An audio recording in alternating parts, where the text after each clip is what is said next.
Hello and welcome to the True North Show, a show where we dive into the pivotal moments that ignite our guests' passion, uncover the stories behind their purpose, and reveal the real-life strategies they use to stay balanced and prioritize mental well-being. Get ready for inspiring conversations that light the way to living with intention, resilience, while following your true north. I'm your host, Megan North, and I would like to thank our sponsors of the show, Quantum Awakening, Beth Lewis, Anne C. Clark, and our lovely guest who paid to be featured on this episode. Today, I am joined by Angela Bullock, and her name is a name every soul-led entrepreneur needs to know. She's the best-selling author of The Messy Mums Playbook, the creator of the Monkey Mind Madness app that's been used in classrooms across New South Wales in Australia, and a former therapist and life coach who turned her side hustle into a soul-aligned empire.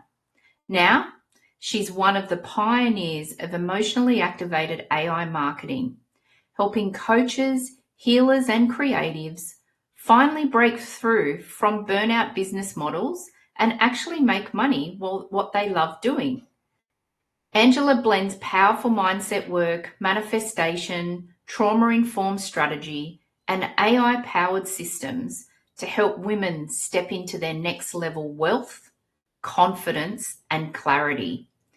If you've ever thought, I know I'm meant for more, but I just don't know how to get there, Angela is the how. Welcome to the show, Angela. Thanks so much for joining us today. Thank you. Hello, everyone. I love it, and I can't wait for our conversation. So let's dive in. Let's dive in.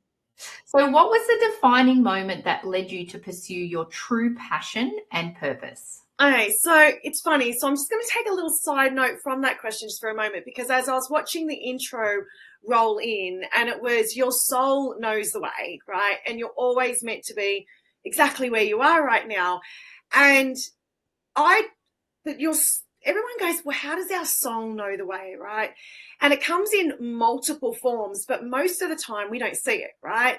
So it presents us as adults, as our passions, as our dreams, right? Mm-hmm. But when we're children, it's our go-to. We don't even realize we're following our true north when we're kids, because we're just doing what comes naturally to us. Uh-huh. So when I was watching that, I was like, yeah, like we just follow our intuition and our gut feelings as kids, right? We're like, I'm going to throw on the cowgirl hat and the ballet slippers and all my mum's jewelry and feel amazing. And then as we grow up, we condition ourselves to fit into societal norms, right?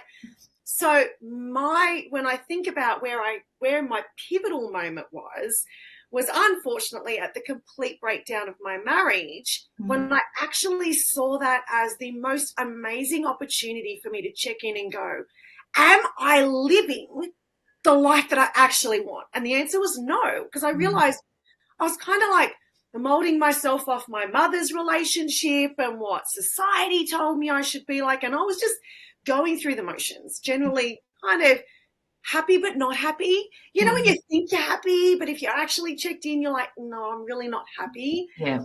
And that's when I realized I wasn't heading my true north. Actually, I felt like I was on a slippery slope to the south. But that was my pivotal moment, because I feel like life, especially when we hit adulthood, presents us with challenges and situations that are not fun. And it's really saying, hey, love, is this what you want? But instead of taking that moment to sit back and go, what do I want? What do I love? What am I actually naturally gifted at? And as a kid, intuitively just did, because it felt natural. Yeah. As an adult, I've resisted it because I've tried to conform. It was that one that led to that back against the wall moment, right? But you know, like what I would love to say, which is kind of probably not even the question, is like, have a look. How many times have you had those my back's against the wall moment, but trudged forward anyway, when really that was that moment where the universe tapped you on the shoulder and went, hey, babe, what do you want? And you're like, no, I'm just going to keep doing this way. So for me, that was it. But if I look back before that moment, I had many of those. I just had ignored them. Right? So I know that was like a two sideways part, but just watching the intro is that guide, your true north. That's your intuition. That's your dream. And it presents as passions or a dream like that you keep. I'd really love to have this. And then our fears kick in and go, but I can't because. Yeah. Yeah. And I love that you've opened with that too, because I'd love to explore a little bit further of, I think, Pete, there's so much fear when it comes into thinking, I would love to do this, but I can't because of this reason. And I remember 4 years ago when I left a very successful HR corporate career to do my own thing. And I remember that there was a senior executive at a really large organization that I was working for at the time, and I was supporting him and his team. And he said, you're incredible, like to have the courage to just do what you're doing. And I said to him, I have no doubt in my mind that I'm going to be successful. Yeah. There just was never a doubt. I had no fear. And he was like, really? There's no, and I said, no, I said, that's why I'm doing it. But it took me a while. I mean, that was 4 years ago, so I was 47. But it took me a while. But it's that having that inner trust, inner knowing, courage, confidence, all of it, to just step into it and just go, this is what I've got to do. Yeah. Well, part of the thing about fears, and it doesn't matter, like fear of parenting, fear of getting old, fear of dating, fear of starting a business. It doesn't matter. Insert whatever it is that you want to do, right? Fear's going to come up. But the problem is people don't see fear because fear is disguised as logic, right? Right. So it feels logical to us, right? And then because our brains are wired to not make us wrong. Okay. So if you go, and anything that comes after a but, I'm famous for saying it's an excuse. It really is an excuse. Right? If you go, I want this, but wait, what's coming after the but? Let's navigate them. Let's destroy them. Let's bring them down. How can we work around them? If it comes up, what comes? I always say, let's work out the master plan for the worst case scenario. Once you know you can slay that dragon, what's going to get in your way? Nothing, right? That's why we surround ourselves with women, to remind ourselves of that. That's why it's so important. But our brain will say, right, you've said you can't. You've said this. So I am now going to, that's the reticular activation system. I'm now going to get proof. And it brings people into your life that reflects back to you that logical fear. Oh, you're too old.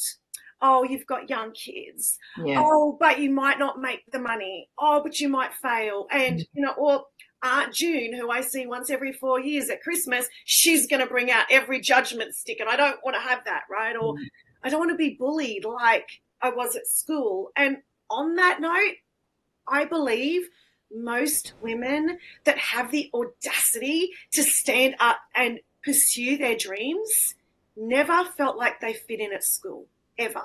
We never felt like we fit in at school. Ever. No, I didn't. No, I've never met anyone that did, right? And so what do we do to fit in? We get bullied, so we conform. So what are we doing when we're conforming? We're leading into our fears. Yeah. And our fears are designed to keep us safe. But baby, safe, right? You're okay. Yeah. We've got each other, right? And that's where you've got to go, I never fit in. That's true. Why?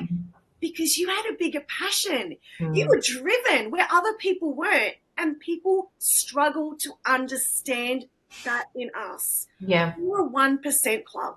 Yeah. We really are, right? Because if it was easy, most people would do it. Yeah. But most people aren't. Yeah. And I say insert any dream. Right? Insert any dream. And most people will shoot it down because that's their belief systems, that's their experience.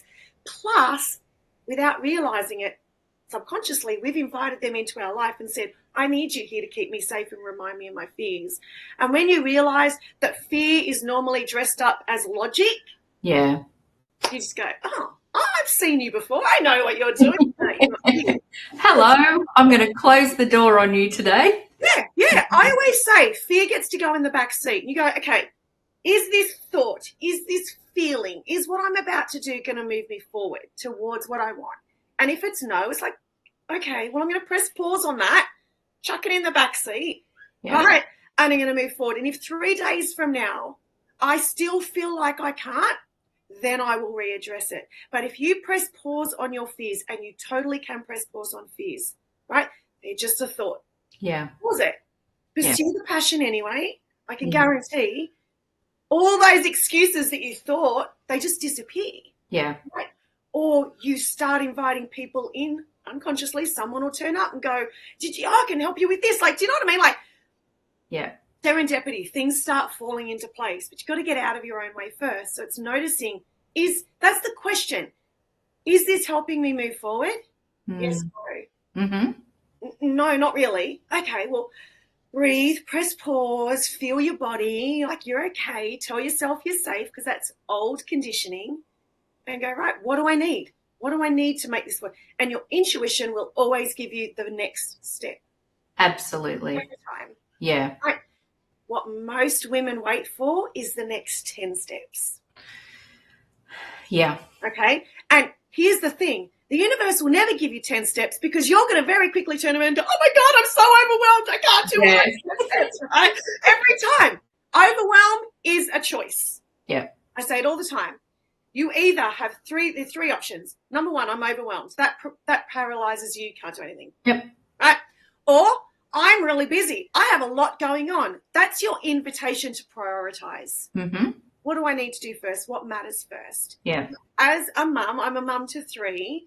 My family matters, right? So I'll always go, right, have I got food? Have I got dinner ready? What's important for me and my value system around my family? So I make sure that's set. Then it's my business and my clients and all of that. Yeah. And my personal health, that probably comes before the business, if I'm honest. Yeah. And so then you go, okay, so then I prioritize. The third one is like, well, I've got an abundance. There's an abundance of opportunities. There's an abundance of choices. There's an abundance. When you go, oh, I've got to prioritize, you are claiming back your power. Yeah. Right? You are confident and you are clear now on what you need to do. Mm-hmm. That's clarity and confidence. You're taking back your power. Mm. You say, I've got an abundance of opportunity, an abundance of choices. What happens? Your whole physiology changes. You stand taller. You lift your chin, which means your brain's sending signals to your body. Go, girlfriend, you've got this. Let's go, right? Plus, you feel lighter and less bogged down. Yep. So that's why overwhelm's a choice. Yeah. Every single time. Yeah. I know if we went off track. No, it's it's absolutely all relevant.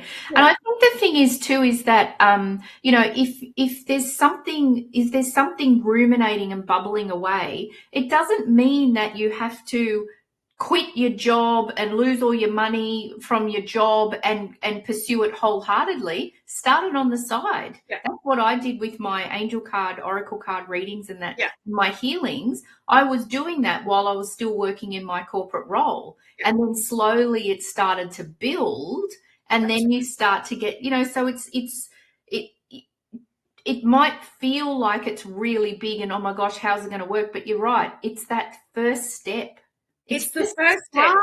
Once you take that first step, I can promise you, hand on heart, you will then be delivered the next step. Yeah. And on that note, I never encourage women to, especially if we're talking in a business situation, I never say, leave your job, right? That's a really old mentality of the coaching industry about 10 years ago, where we were led to believe if we didn't leave everything, then we weren't wholeheartedly in pursuit of our desires. That's absolute bollocks.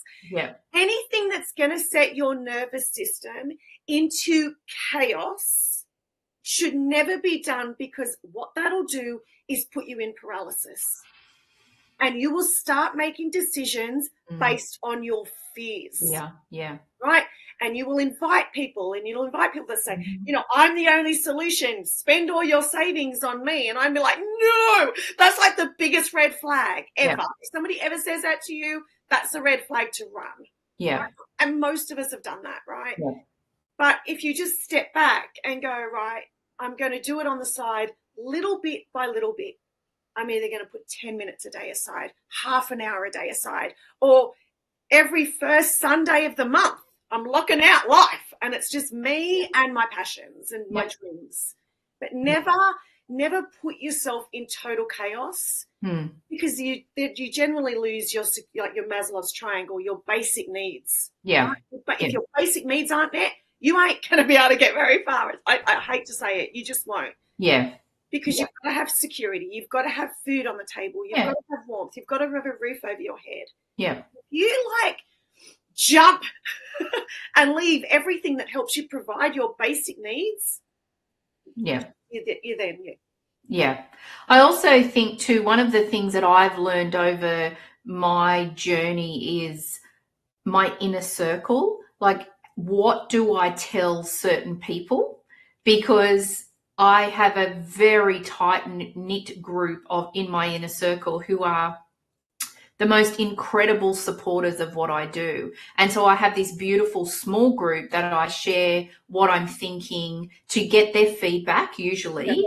If it's something that I don't want feedback for, I don't even ask. I just go and do it. I mean, I'm not asking, but but I feel that also is really important when you're wanting to make a change, or, like I was very corporate HR, but I've got this real woo-woo side to me. I kept that very quiet for a long time and just slowly worked on it in the side, because you know what? I actually didn't want to hear other people's opinions because it didn't matter to me. This was what I was doing. Yeah. And so I think it's also another piece of wisdom we can share to people is that think about who is in your circle, and who do you trust, and how many people do you actually need to tell at the beginning? Because then you'll get all the nays say, oh my gosh, are you joking? I can't believe you're doing that. Fear comes in, you start to doubt yourself, you lose your confidence with all of those things. So I think it's also just being mindful of who you share things with as well. 100%. And I think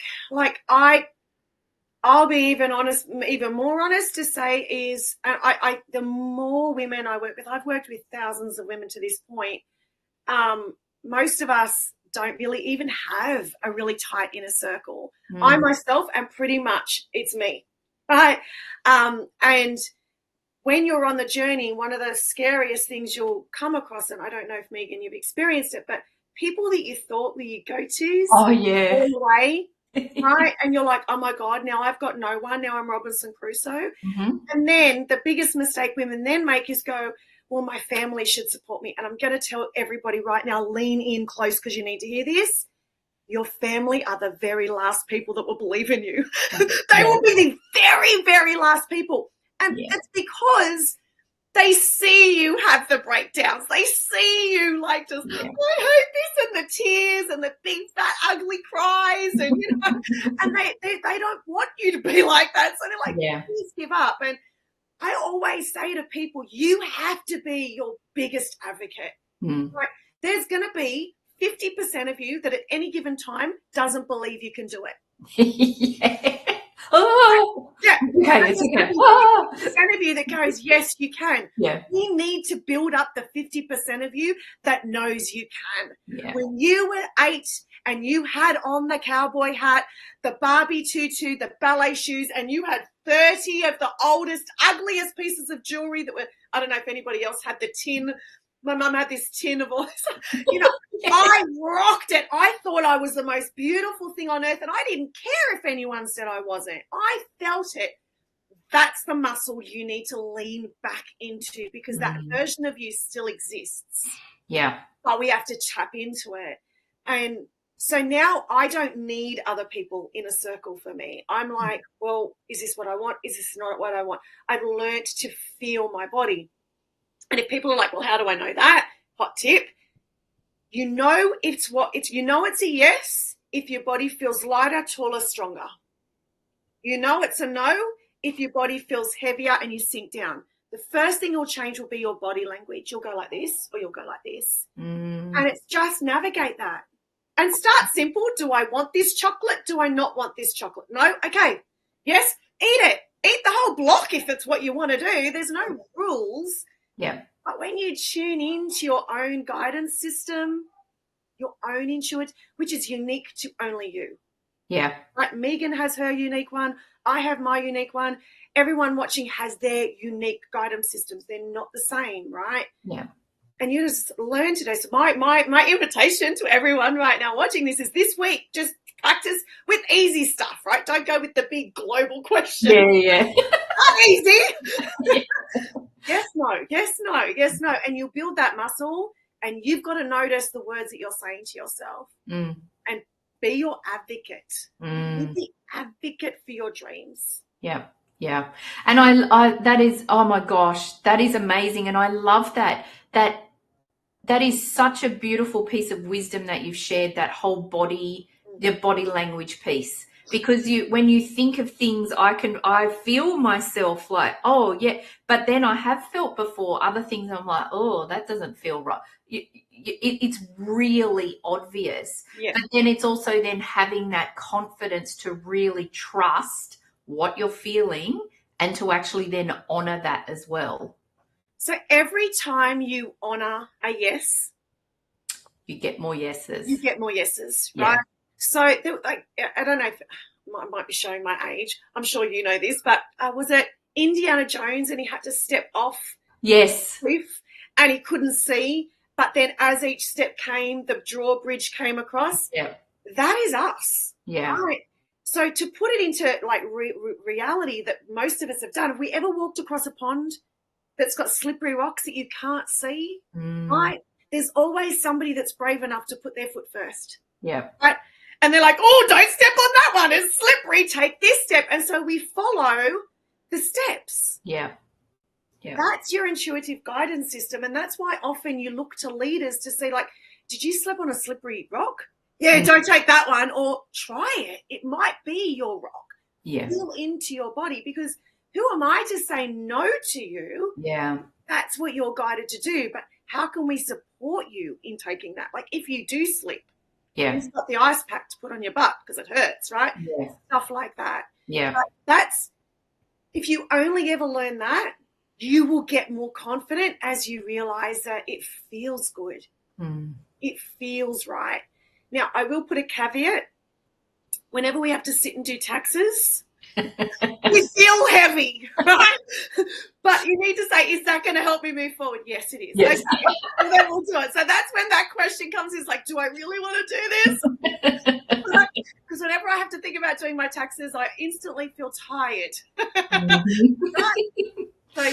Yeah, but that's just because it's not your zone of genius and you're not an accountant, right? So it's just more that, It's just a mundane job. Yeah. But that's why you've always, like, if it feels easy, it's meant for you. If your body's screaming yes, please start following them, because they're just so juicy and you'll light up like a Christmas tree. People will be like, oh my God, like what happened to you? Did you get the Botox? Did you get the, no? Yeah. I just started honoring myself. And that's when you own a room, right? That's when you own your space. And then what feels easy, does it not feel easy? Okay, if it doesn't feel easy, how can I make it easier?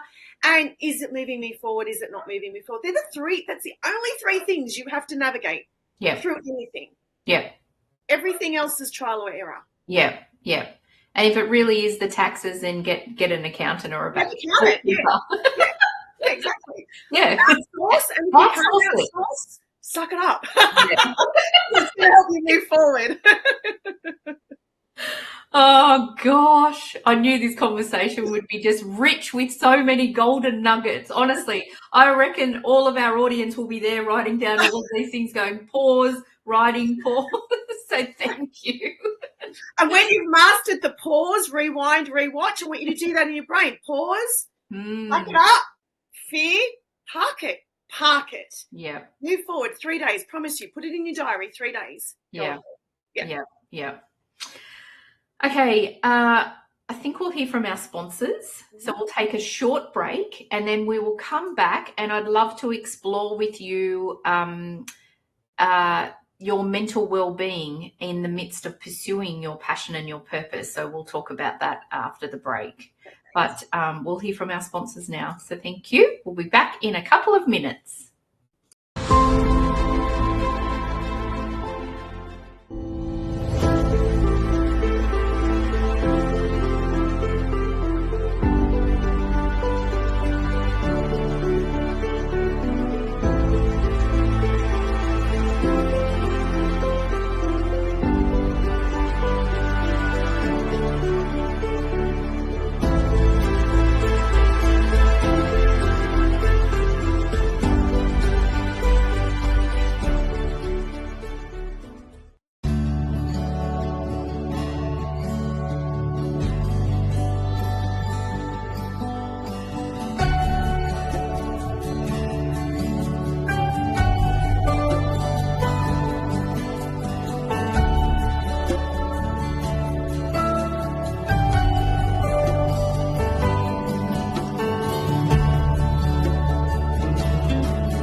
Welcome back, everybody. We are here with Angela Bullock, and we are, oh my gosh, golden nuggets flying everywhere. Everybody will be walking out with a very heavy bag. A goodie bag. A goodie bag, it is. It's a very, very good goodie bag. So, Angela, can you share with us, how do you maintain balance and prioritise your mental well-being in the midst of pursuing your dreams? Okay, so it's funny because whilst we were in that little break, I was actually watching the sponsors. And so one was about, looking after your vibration. Next was about honoring your inner child. And then it was, you're not broken, you're becoming, right? And it was all of that weaved in. And I thought that is exactly what kind of looking after your mental health is. We're never going to get the balance right. I think we just need to let that go, right? Like, balance doesn't exist. It just doesn't. It might be that little moment that's and something else happens, right? And I think that's part of some of our downfall that we have is we've got to find balance. We've got to find balance. When you're in the pursuit of finding balance, you're putting more pressure on yourself. Yeah. What that's doing is it's skewing the balance. Yeah. So first of all, I would say is know what your values are. Like, what matters to you? Like, if I don't know my value system, what matters to you, right? It matters that my children are happy and healthy. So for them to be happy and healthy, I need to have good food.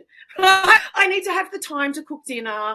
And so, that matters. So I will often look at my schedule and go, what have I got going on? Because I teach exercise classes as well. So, it might be, right, Tuesday, Wednesday, Thursday, it's slow cooker, right? So I do things like that. I navigate and look at my week ahead and go, what's going to release some of that pressure from myself? Yeah. Then it's looking after your vibration. So part of it is food and intake and looking after what matters to you. Second is you've got to move your body, right? So I teach exercise classes. For that reason, I've been doing it since I was 16. If we weren't born to move, we wouldn't have been given arms, legs, and articulating joints. We would have been slugs, right? But we were made to move, and through movement, we recalibrate and look after our frequency and our vibration, right? So normally the very thing we don't want to do is the thing we need to do, like, I don't really feel like going for that walk, right? I don't really feel like going. But once you've done it on the other side, your vibration's lifted, you feel amazing. You then have greater clarity and confidence to pursue what comes next, right? So there's the honoring the inner child, like honoring what makes you happy. When you honor what makes you happy, and I'm not talking about what makes everybody else happy. Okay? It's what makes you happy. When you're happy, everybody else is happy then. Oh, look at that. You didn't need to make them happy first. No, you didn't, right? Yeah. That then starts making you feel better. That then starts making other things fall away. Like, that's the ridiculous part of it is we build up this, like, I don't know, like Jenga. Has anyone played Jenga where the blocks go on top of each other and you like slowly pull one out and hope and pray they don't fall down? The things that are going to fall down are the things that were meant to fall down all along. Right? So part of it is looking after my physical body, looking after what really matters to me, and then being an advocate for myself again. It's notice what I'm noticing. Like, am I speaking really crappy to myself? Well, that has to stop. Yeah. And I give myself a good talking to. Right? I'm the coach that people come to when they don't want to just hear fluffy stuff. I'll turn around and say what you need to hear because everyone else is too scared to say it. Yeah. I know that's what we need, but you need to get really good at saying that to yourself too, right? Saying, you know what, that's a lie. That's not the truth. That's some concocted idea my mind came up with. Yeah. I'm going to change that. So I don't know if that quite answered the question, but there's the 3 layers, right? You have to look after your physical body. You have to look after your space and what matters to you most. You have to honor your inner child. And then everything will start falling away what's meant to fall away. Yeah. Yeah. And I love that you were saying too about it starts with you, because I think that's really important. And I also think in what you were talking about too, it's about finding what works for you. So for you, you've always done exercise classes and you teach them. That works for you. But other people may do, like I'm a walker. I just love walking. I get so much out of every exercise that I could ever do. Just going for a good walk for me does it for me. Yep. Just the thing I love. But that works for me. Other people then are about journaling or meditate. I think there's so much out there about people when they say you should, you should, you should. And to me, I think, oh my gosh, one of my nieces used to say to me years ago when I used to should, she'd say, oh, Auntie Megan, are you shuddering all over yourself? Yeah. And so I think it's work out what works well for you. What do you like? And actually, what do you love? Yeah. Don't journal if you're not a journaler. No. But I will say, I'm trying to think of another word than should. It would be optimal for you to prioritize movement in your life. We are energetic beings. It's as simple as that. And as I said, if you were not meant to move, you wouldn't have been given thumbs, fingers, arms, legs, right? Mm-hmm. And most of the time when we're stuck in fear or we're stuck in just like everything, life just happening. And I don't know about everyone else, but when stuff happens, when bad stuff seems to happen, it seems to compound, right? You're like, oh my God, it's all falling on top of me all at once. Yeah. We have to move our body. When you move your body, things get clearer because we block ourselves up, right? So, find a way of movement that you love, or rope somebody else into it that's going to help you accountable and be the one that goes, no, we're not doing that. We're moving. And you're like kicking and screaming because I promise it'll work on the other side, right? Yeah. But, a lot of our blockages, a lot of our limiting beliefs, a lot of trauma it all gets stored in our body. It all gets stored in our muscles. And the only way to shift it is through moving it, right? Yeah. So if you're angry, address it, right? The best thing to do for anger that you will ever do is break stuff. Yeah. That sounds terrible. Get a wooden spoon and just smash it into a pillow and scream what you need to say. Yeah. Then go and address what's going on. But you have to take radical responsibility because essentially you're the one responsible for any way that you react. Yeah. Right? So we're either responders or we're reactors. 99% of the world are reactors. They blow up at everything. Yeah. Yeah. The responders, I like to think of it like professional basketball. If you went and watched professional basketball, someone will throw them the ball, they hold it, and they're looking.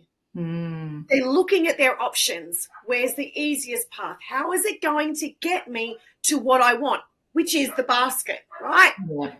Where if you go and look at kids playing basketball, he's like, right? So check in.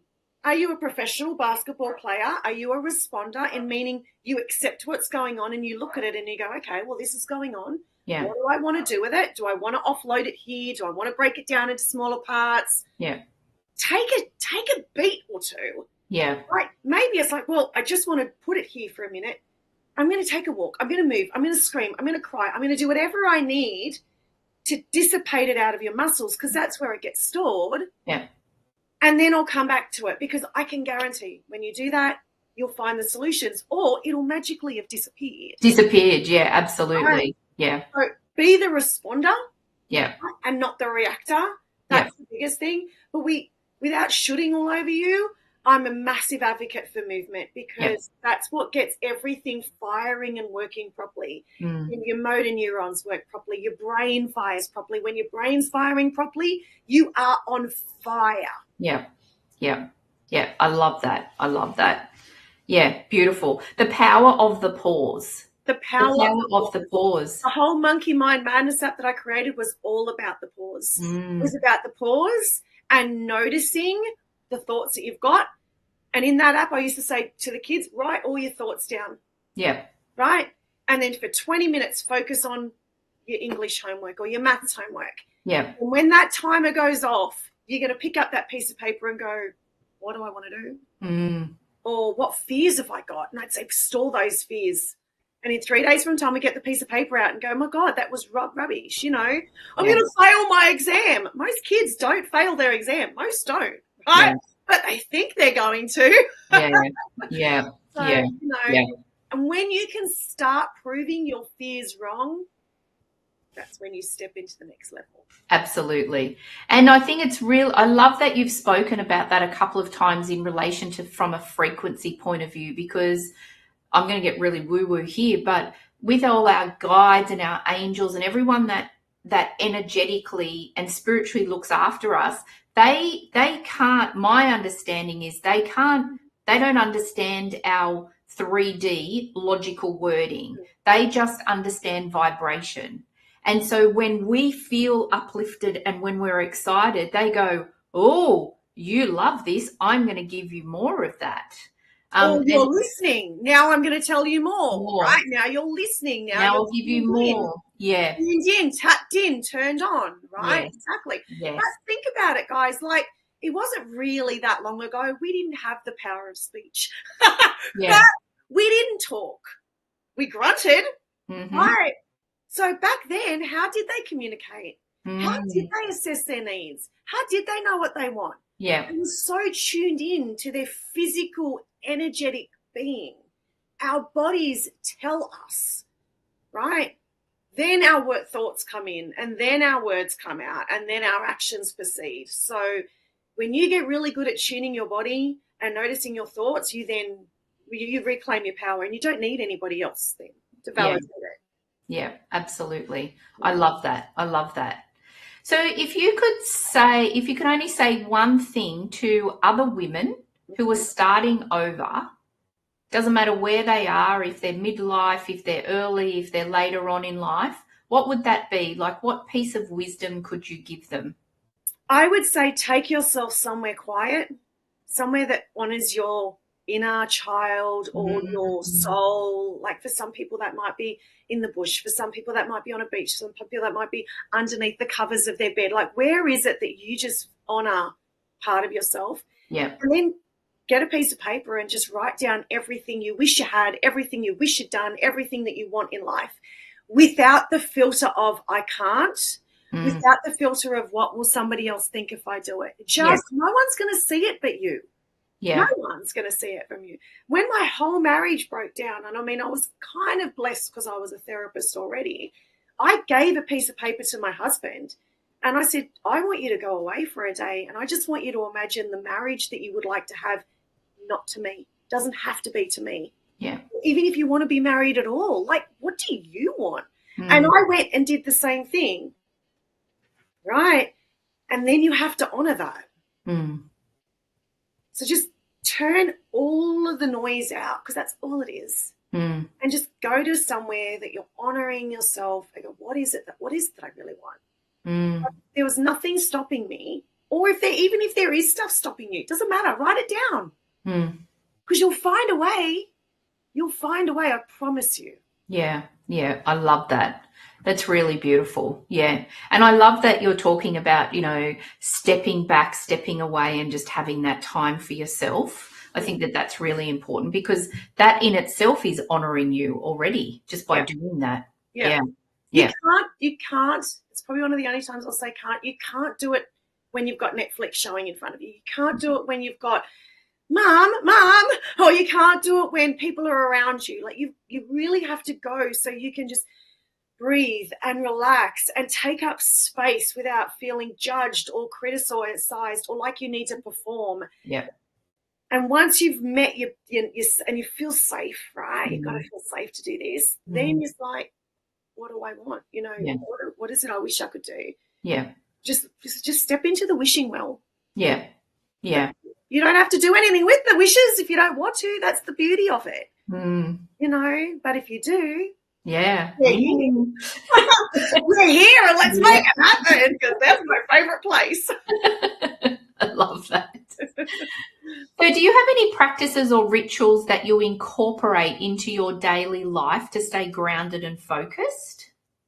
Breathing would be the first one, right? So, and there's no special breathing. I say just stop and breathe until you can feel your feet. Okay, so until you can feel your feet. And the reason is I've got ADHD, if you haven't figured that out already, and I've got 1,000 things going and I'm multi-passionate. I think most of us are, right? If you're not multi-passionate, I'd be like, babe, I'm pretty sure you are. You're just trying not to, right? Be multi-passionate. Be all of you, right? I love lots and lots of different things. But at any given time, I can step into, oh my God, I'm overwhelmed. Like that's what it feels like in my head. Like, yep. So I say, just breathe until you can feel your feet, because when you can feel your feet, you are grounded. And my question to you is, when was the last time you felt your feet? Because we all just work from the shoulders up, right? We're all like this, oh my God, I feel so tense. Oh my God, my head hurts. That's because everything's happening here up, right? And then we sink down into fear, and then it's fear up. But when do you feel your feet? Feel your feet, and then what we call posturize. We roll our shoulders back, we step back. Now I become a pure channel. Now from this place, what do I want? What's the easiest way I know how to get there? Or what comes after the but? Because sometimes it's like, okay, let's honor that. Don't gaslight yourself, but listen to what comes after the but, because it's probably not true, or you can work your way around the but, right? But the biggest practice I have, and then I'll always repeat to myself what it is that I'm working on, right? And that can literally be like, so often I'll sit there and I'll go, no, Angela, we're just washing up the dishes, right? Because who doesn't want to, I'll just do this, and then I'll go do this, and then I'll go do this, and right? Like, no, Angela, breathe. Feel your feet. What are we doing right now? What is the task at hand? Let's get that done. Right. And that's then really bringing you back into presence, isn't it? Yeah. Like that exact moment. Yeah. And then the next thing I would recommend people do is, at the end of the day, can they, especially women, men are really, really good at this. Men are so good at this. Men go to bed, and even if they've only emptied the dishwasher for the day, go, oh, I feel so good. I emptied the dishwasher today. Yay me. Right? Women may have emptied the dishwasher, done the ironing, vacuumed the floors, done all these things, and we get into bed and we tell ourselves all the things we didn't do. Yeah. Start saying, oh my God, I did this. What did you do today? Even if it's only did the dishwasher. Yeah. But I can guarantee you did more than that, right? Just instead of, oh my God, I didn't get this done and I didn't get this done, right? That's a whole other shooting all over yourself. In fact, there's a different letter in the middle of that. But, what did you do? Start giving yourself credit for the stuff you got done. Yeah. And if you are in an exceptionally challenging part of the day, if you got out of bed and you managed to shower and have basic hygiene, you're winning. Yeah. Right? But we don't validate it, right? Yeah. So when we're not self-validating, we're seeking outside validation, and that's when you give your power away. Yeah, absolutely. And confidence dips, and you don't know what to do, and yeah, that bogs you down at that point. Yeah, absolutely. Do you think that that's like a DNA thing with women, that we're just always really good at, Think about it when we were all like very hairy beasts and we really only talked in grunts, right?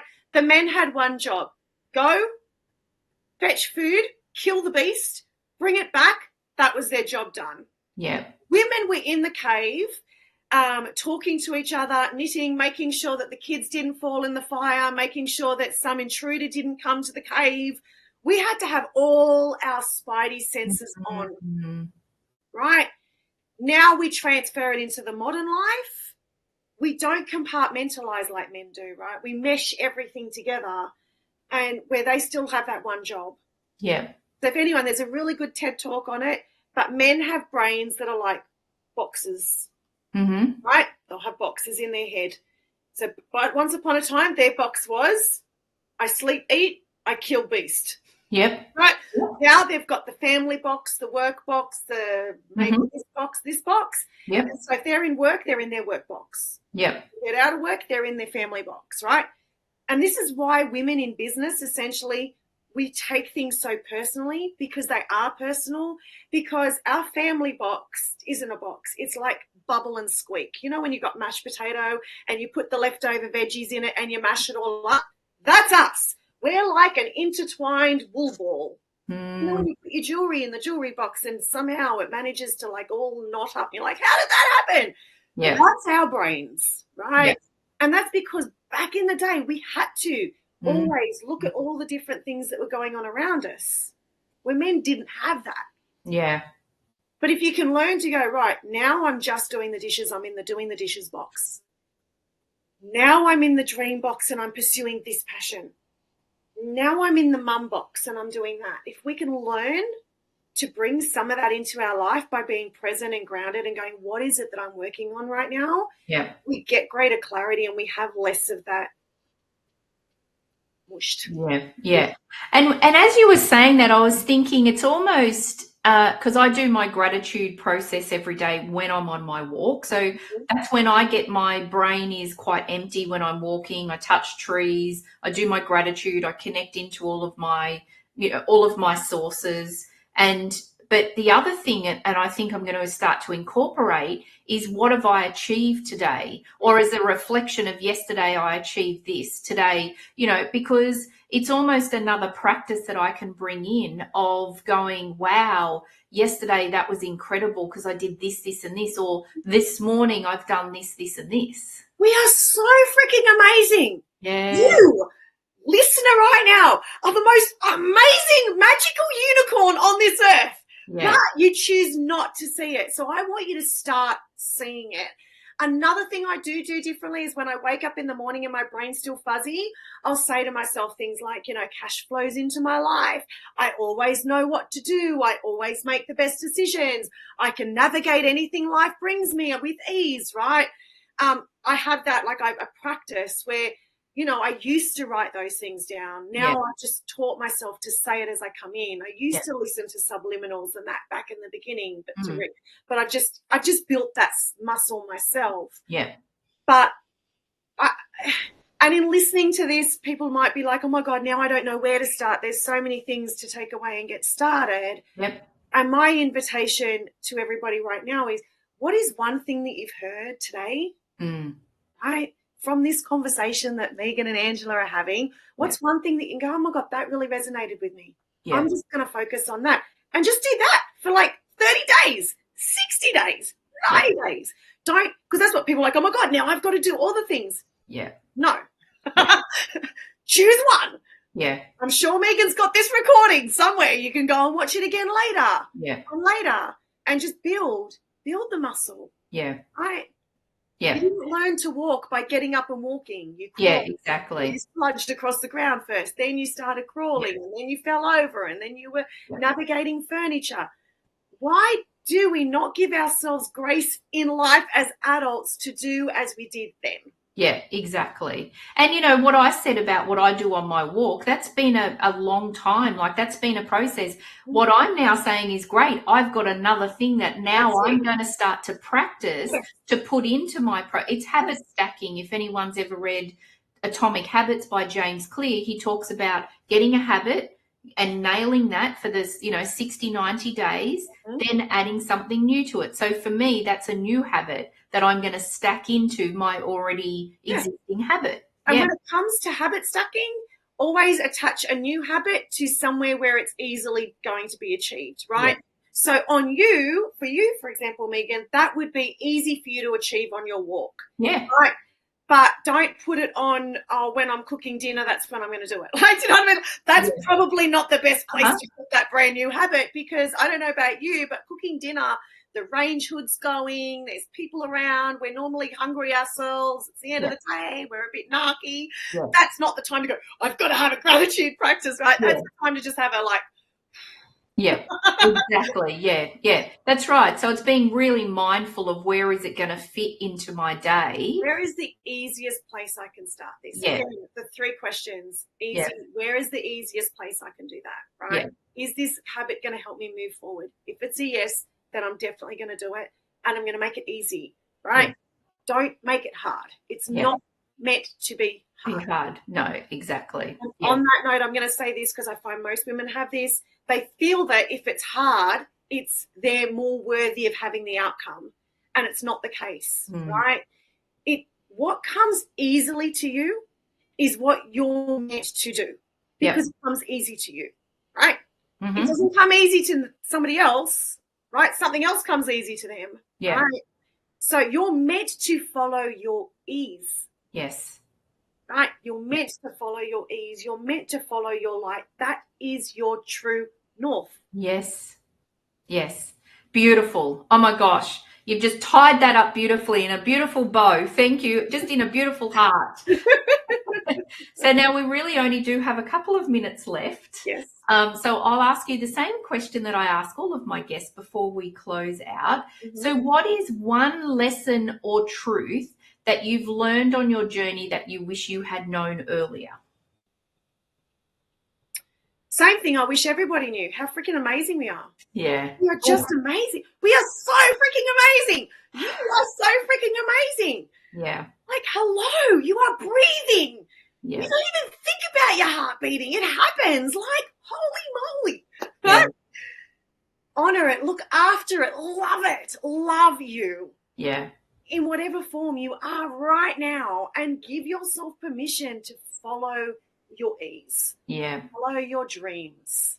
Yeah, I love that. Thank you. That's really beautiful. Really beautiful. Thank you. Yeah. Thank you so much for bringing inspiration, beautiful, incredible energy to our conversation. I've learned so much more about you, and I'm always really grateful to have these conversations. So thank you for joining us today. It's been an absolute privilege to spend time with you and everybody watching. Thank you so much. Thanks, Angela. And I'd also like to thank all of our amazing and dedicated audience, our supporters, and our sponsors.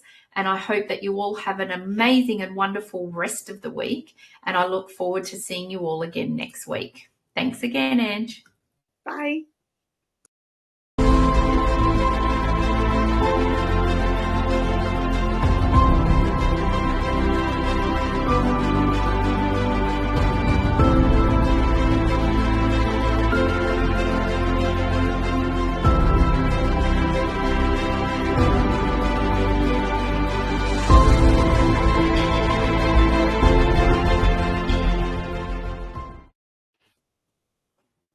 Hello.